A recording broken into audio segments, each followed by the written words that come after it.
Rahayu, Rahayu, Rahayu Sagung Dumadi, Om Swastiastu, Namo Buddhaya, Salam Kebajikan, Salam Wong Ulun Basuki Langgeng. Assalamualaikum warahmatullahi wabarakatuh. Pemirsa Cahaya Batin, ketemu lagi dengan saya di pintu gerbang kesadaran bangsa Nusantara. Saya ucapkan selamat merayakan Nyepi bagi saudara-saudara saya umat Hindu di Nusantara, baik itu tadi Sumatera, Bali terutama, Madura, Jawa, sampai mungkin ada di Lombok, ada di Sulawesi Barat sebagian, ada juga di Lombok, ada Lombok Timur dan teman-teman yang lainnya. Pemirsa Cahaya Batin, pintu gerbang kesadaran bangsa Nusantara. Hari ini kita akan bahas tentang Aksoroto Tumatining Dat tanpa kang winangenan.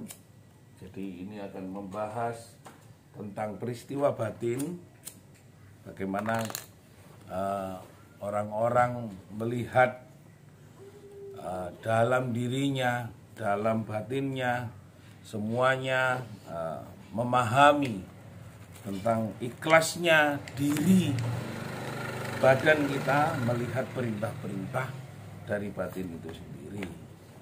Dan kita tahu bahwasanya bahwa kita diskusi dengan salah satu wartawan senior di PBI kemarin, bahwa sebenarnya yang pasrah adalah badan kita terhadap perintah dari hati kita sendiri. Jadi batin ini sebenarnya yang memerintah kita untuk melakukan apa. Pagi ini saya diperintah untuk udar tentang Aksoroto Tumatining Dat tanpa kang winangenan, karena batin yang memerintah, maka secara otomatis badan ini sudah siap untuk berangkat secara langsung menerima perintah batinnya untuk menyampaikan tentang masalah Tumatining Dat tanpa kang winangenan. Jadi ikhlas kita menerima perintah apa yang diinginkan oleh raga kita, diinginkan oleh batin kita, mohon maaf.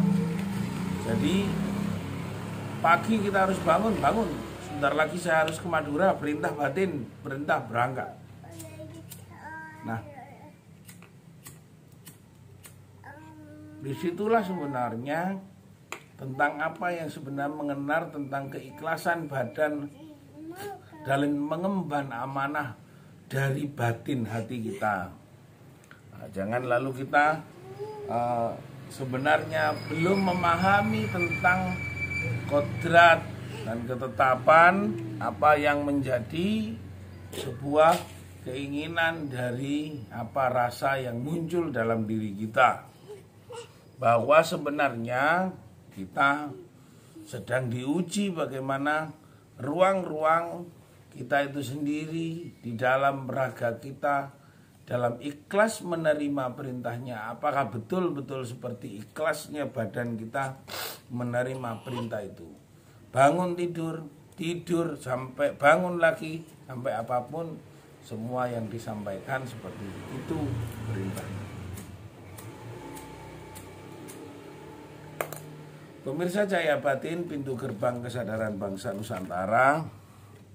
Ada sesuatu yang kadang-kadang kita harus berkhidmat kembali kepada ruang batin kita. Banyak korek tapi tidak ada yang nyala. Jadi batin kita sedang diuji oleh kesabaran itu sendiri.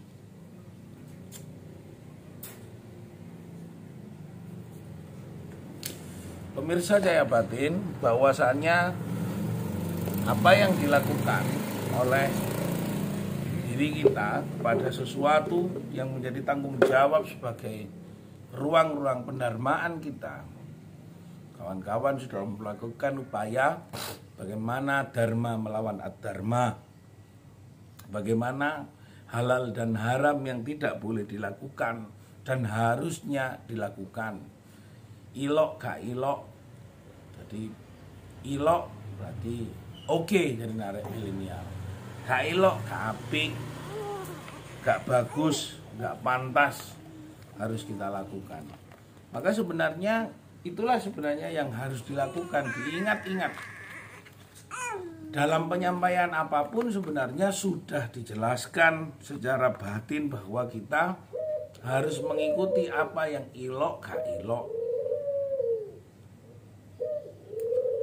halal dan haram, dharma dan adharma. Jadi ya seperti ini, kita diuji coba sedemikian hari oleh alam batin kita sendiri, oleh anak seperti ini, oleh tanggung jawab, oleh rasa, oleh sesuatu yang tiap hari mungkin sudah selalu bersandingan. Maka ketika kita sedang melihat ruang batin kita seperti itu, maka kita harus sungguh membakar dupa, menyiapkan semua sesandingan, menyiapkan sajen dalam tiap pagi kita lakukan. Secara filsafat kita harus mengenal itu. Bagaimana kita sesandingan. Sandingan itu kita bersanding dengan Yang Maha Kuasa. Kita bersanding dengan Sang Pencipta. Kita bersanding dengan penuntun batin kita. Bagaimana suguh? Suguh itu adalah sifat guru sejati yang hidup di dalam diri kita, yaitu Sang Pencipta itu sendiri. Jadi kalau orang tidak mengerti tentang makna filologi atau makna filsafat sing ono ing jero artine dhewe, maka yang terjadi kita itu salah menafsirkan makna kedalaman apa yang diajarkan oleh leluhur. Jadi ojo mengerti bahwa iku gawe ngene. Nah, ini karena kadang-kadang gawe ngene, tapi makna yang ada di dalam ajaran leluhur itu tidak pernah dipahami. Dan kita tidak akrab dengan makna-makna yang tersimpan dan yang mengajarkan pada diri kita. Sehingga gampang saja orang menganggap itu. Sebenarnya siapa yang ada di dalam diri kita yang menyampaikan ini? Nek sing numpang ono nempel nang cocot nang lambiku itu, ya lambene Taufik Monyo. Tapi sing nang jero iku mau, sing nyampekno kalem-kalem nang kupingku, nang kuping kene dhewe, karena sebelum itu didengar oleh orang lain saya dengar lebih dulu. Maka ini sebenarnya yang harus kita pahami, bahwa kita ini yang di dalam ini yang sebenarnya sedang gaib, tapi menyampaikan sesuatu numpang kepada Robi badan pangeran.